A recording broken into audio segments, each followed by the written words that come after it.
वास्तव में blood bank किसी भी मेडिकल संस्थान की एक आत्मा कही जा सकती है और आज के संदर्भ में इसके बगैर वहां की व्यवस्था का सुचारू रूप से संचालन होना अत्यंत चुनौतीपूर्ण है।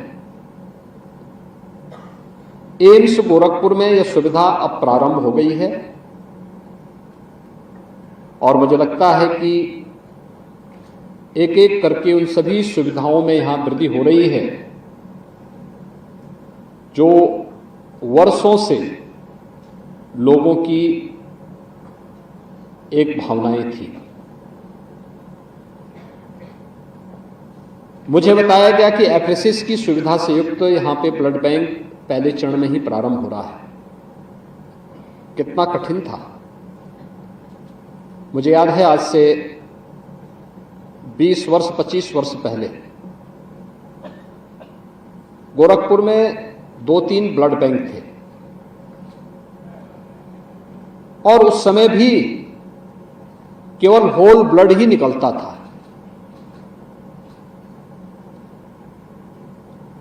मेडिकल के क्षेत्र में मुझे एक लंबे समय तक नजदीक से कार्य को देखने का अवसर प्राप्त हुआ। पहले बीआरडी मेडिकल कॉलेज में, खासतौर पर जब इंसेफेलाइटिस से जुड़े हुए मरीजों के उपचार और उस व्यवस्था को नजदीक से देखने का मुझे एक अलग अनुभव वहां देखने को मिला था। बाद में गोरखनाथ मंदिर ट्रस्ट के द्वारा एक छोटे से हॉस्पिटल का संचालन प्रारंभ हुआ, एक चैरिटी हॉस्पिटल। वहां की कार्य पद्धति को मैं बहुत नजदीक से देखता था और मुझे आश्चर्य होता है कि उस समय गोरखपुर में आईसीयू नहीं थे, ब्लड बैंक थे, लेकिन ब्लड बैंक में उस क्वालिटी नहीं दे पाते थे। 2007 में पहला ब्लड सेपरेटर यूनिट मैंने ट्रस्ट की तरफ से, गोरखनाथ मंदिर ट्रस्ट की तरफ से गोरखनाथ मंदिर की गोरखनाथ चिकित्सालय में स्थापित करवाया। उस समय जब हम लोग भारत सरकार के ड्रग कंट्रोलर से इसके बारे में बात करते थे तो चौंकते थे कि क्या अच्छा ये सुविधा वहां पे दे रहे हैं। और 2014 में एफरेसिस की पहली यूनिट हम लोगों ने गोरखनाथ मंदिर ट्रस्ट के हॉस्पिटल में लगाई। आप देखें हम तकनीकी दृष्टि से कितने हम लोग पीछे हैं। 10 वर्ष पहले जो सुविधा हम लोग पहले दे चुके हैं, आज हम लोग उसको आज स्थापित कर रहे हैं। एक व्यक्ति की एक यूनिट ब्लड में 4 लोग लाभान्वित हो सकते हैं और अब तो अगर किसी को प्लेटलेट्स की आवश्यकता है तो बाकी होल ब्लड की आवश्यकता ही नहीं। अगर हमने तकनीक का उपयोग बेहतर किया है और आज के अनुरूप हम कार्य करते हैं तो बहुत सारे लोगों की जान को हम बचा सकते हैं और तब किसी रविकिशन के साथ जबरन नहीं करना पड़ेगा।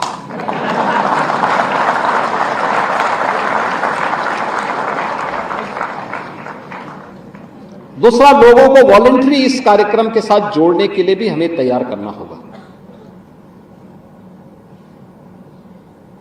और दूसरा, डायलिसिस की सुविधा। गोरखपुर में डायलिसिस नहीं होती थी, डेंगू बहुत था। यानी इंसेफ्लाइटिस के बाद, इंसेफ्लाइटिस यहां पे 77-78 में पहली बार देखने को मिला था और बीआरडी मेडिकल कॉलेज के हमारे चिकित्सकों ने बहुत मेहनत भी की। अकेला संस्थान था, संसाधनों के अभाव में भी उन लोगों ने मेहनत करके अपने स्तर पर प्रयास किया। लेकिन इसका एक दुखद पहलू भी है, इस पे रिसर्च पेपर नहीं लिखे गए। स्टडी जिस स्तर पर होनी चाहिए थी स्थानीय स्तर पर नहीं हो पाई। लेकिन जो वहां आता था उस पर समय पे आ गया तो रिलीफ लेकर के जाता था। आज बीआरडी मेडिकल कॉलेज में आप जाएंगे, आपको वहां एक अत्याधुनिक केंद्र देखने को मिलेगा। पीडियाट्रिक्स डिपार्टमेंट कैसे काम होना है, कैसे बच्चों की बेहतर सुविधाएं हम दे सकते हैं, पेशेंट केयर कैसे होना है, ये सुविधाएं आज वहाँ देखने को मिलेंगी। सुपर स्पेशलिटी का ब्लॉक कैसे फंक्शनल होना चाहिए, यह भी वहाँ देखने को आपको मिलेगा। और मैंने इसीलिए कहा कि एक स्वस्थ प्रतिस्पर्धा खड़ी हुई है एम्स गोरखपुर में और डीआरडी मेडिकल कॉलेज में, और इस स्वस्थ प्रतिस्पर्धा क्वालिटी को लेकर के होनी चाहिए, आगे बढ़नी चाहिए और देखना चाहिए कि कौन बेहतर करके दिखाता है, कौन अपने आप को साबित करता है। प्रतिस्पर्धा में जो आगे बढ़ेगा, आपके साथ नाम है, उनके पास काम है, और इस स्वस्थ प्रतिस्पर्धा में जो आगे बढ़ेगा वो अपने वजूद को बहुत लंबे समय तक और लंबी दूरी तक आगे बढ़ाने में सफल होगा। और ये सारा दारोमदार आप सब पे निर्भर करेगा, यहाँ के फैकल्टीज पे, यहाँ के रेजिडेंट डॉक्टर्स पे, यहाँ के जो स्टूडेंट्स हैं, उन सब पे ये निर्भर करेगा कि वे किस रूप में कैसे इसको आगे बढ़ाते हैं। याद रखना, नकारात्मकता किसी को कभी आगे नहीं बढ़ा सकती। आपने जीवन में सफल उस व्यक्ति को होते हुए नहीं देखा होगा जिसने हमेशा दूसरों का पैर खींचा होगा। अगर दूसरों का पैर खींचने का आदी होगा तो एक दिन उसका पैर भी कोई खींच करके बाहर फेंक देगा। नकारात्मकता व्यक्ति को पीछे धकेलती है और सकारात्मकता व्यक्ति को हमेशा आगे बढ़ाने के लिए प्रेरित करती है। वो न केवल आगे बढ़ता है बल्कि ढेर सारे लोगों के लिए प्रेरणा का केंद्र बन सकता है। एक डॉक्टर को भी इसी रूप में अपने आप को स्थापित करना है। अगर डॉक्टर नकारात्मक थिंकिंग का होगा, नेगेटिव विचारों का होगा, वह पेशेंट को कभी क्योर नहीं कर सकता, कभी नहीं कर सकता। आपके पास तो तब आ रहा है पेशेंट जब वह हर जगह से थक हाक करता। आपके पास ऐसा नहीं कि सीधे घर से उठ के चला रहा है। आपके पास आने के पहले वो कुछ लोगों को दिखा चुका होता है, लोगों के जवाब को सुन चुका होता है। जब उसको कोई व्यक्ति गांव में या उसके जनपद में कहता तुम्हारी बीमारी गंभीर है, तुम बीमार हो, तुम्हारा ठीक होना कठिन है, और तब वो आपके पास आता है। अगर आप उसको प्यार से कह दें भाई देखो तुम्हारी बीमारी नहीं है कुछ, तुमसे एकदम ठीक हो सकते हो, आधी बीमारी उसको वहीं पे समाप्त हो जाएगी। और फिर आपने उपचार प्रारंभ किया तो आधी उससे कुल 25% बीमारी बच जाएगी। आप उपचार शुरू करिए, 25% बीमारी भी दूर हो जाएगी।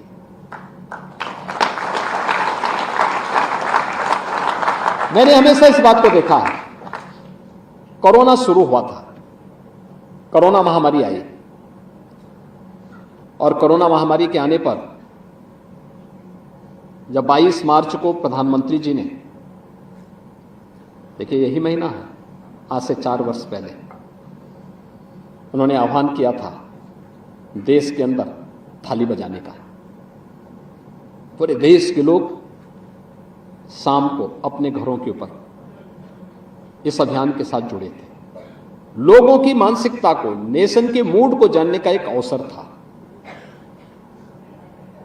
जैसे कार्यक्रम संपन्न हुआ, मेरे पास तत्कालीन राष्ट्रपति जी का फोन आया। उन्होंने कहा योगी जी हम लोग यूपी से चिंतित हैं, यूपी का क्या होगा। मैं संजोग से गोरखपुर में था।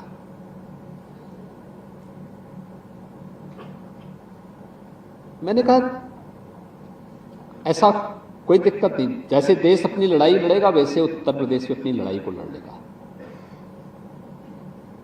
लेकिन बीमारी कोई चीज नहीं होती है, उसको लड़ने की इच्छा शक्ति होनी चाहिए, और इच्छा शक्ति लीडरशिप पे निर्भर करती है। हमारे पास प्रधानमंत्री मोदी जी की लीडरशिप है, हम लोग इस पे विजय प्राप्त करेंगे। उन्होंने कहा नहीं हम लोग चिंतित हैं, कैसे 22 से 24 करोड़ की आबादी को कैसे संभालेंगे आप। मैंने उन्हें आश्वस्त किया, मैंने कहा आप चिंता मत करिए, कंट्रोल हो जाएगा। अभी मैं सोच ही रहा था तब तक फिर उपराष्ट्रपति जी का फोन आ गया। उन्होंने कहा योगी जी आप कहाँ हैं। मैंने कहा मैं लखनऊ से बाहर हूं। कहा कि आपको इस कोविड-19 के बारे में जानकारी है। मैंने कहा जानकारी नहीं है, लेकिन मैंने सुना है। कहा हम लोग चिंतित हैं यूपी के बारे में, क्या होगा, इतनी बड़ी आबादी का क्या होगा, कैसे संभलेगा। मैंने कहा चिंता मत करिए, उत्तर प्रदेश संभल लेगा।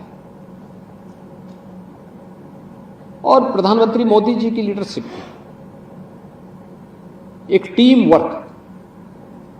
जैसे ही लॉकडाउन हुआ, 25 मार्च को लॉकडाउन देश के अंदर लागू हुआ, मैंने 25 की मॉर्निंग में ही 11 बजे अपनी बैठक प्रारंभ की और टीम 11 का गठन किया। टीम 11 का मतलब अंतर विभागीय समन्वय का शासन की एक टीम जो इस पे कार्य करेगी, मुझे रिपोर्टिंग करेगी और राज्य भर में इस कार्यक्रम को उसी टीम 11 के अंतर्गत काम करना है। ए, बी, सी अलग अलग कैटेगरी उसकी तय कर दी गई। एक टीम में अगर कोई व्यक्ति कहीं इस बीमारी की चपेट में आया तो वह टीम का कार्य बाधक नहीं होना चाहिए। और अलग अलग क्रम में हमने आगे बढ़ाना प्रारंभ किया।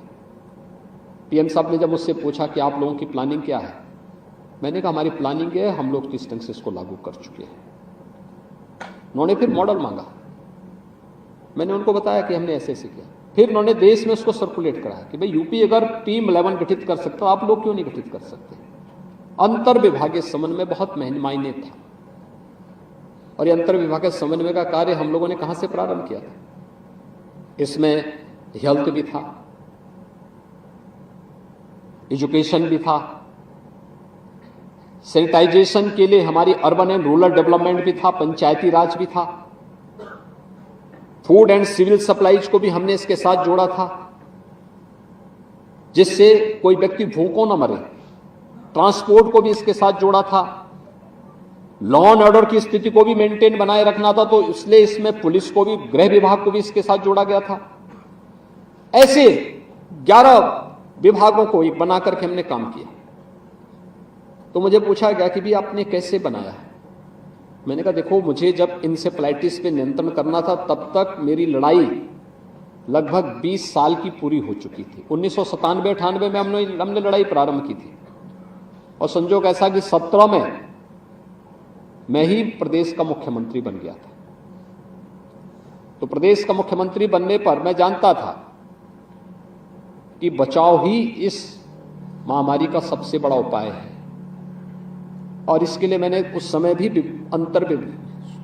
स्वास्थ्य विभाग के नोडल विभाग बना करके एक अंतर विभागीय समन्वय समिति बनाई थी। कहीं स्वच्छता को लेकर, कहीं शुद्ध पेयजल को लेकर स्वास्थ्य विभाग इन सब की मॉनिटरिंग करेगा। और व्यापक स्तर पर कार्यक्रम प्रारंभ किए गए, प्रदेश भर में प्रशिक्षण के कार्यक्रम भी किए गए, अवेयरनेस के कार्यक्रम किए गए।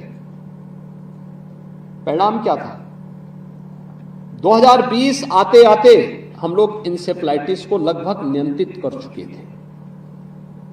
और जब प्रधानमंत्री मोदी जी ने मुझे इस बारे में बताया, कहा कि इंसेफ्लाइटिस तो आपका नियंत्रित हो चुका है। मैंने कहा हाँ, काफी हद तक नियंत्रित हो चुका है। उन्होंने कहा कैसे। हमने कहा ये मॉडल है। तो मुझे लगा कि नहीं, क्योंकि हम लोग पहले दिन से इस बात के पक्षधर थे कि इंसेफ्लाइटिस अगर नियंत्रित हो सकती है तो कोरोना अवश्य नियंत्रित होगी। इच्छा शक्ति होनी चाहिए, हम लोग नियंत्रित करेंगे।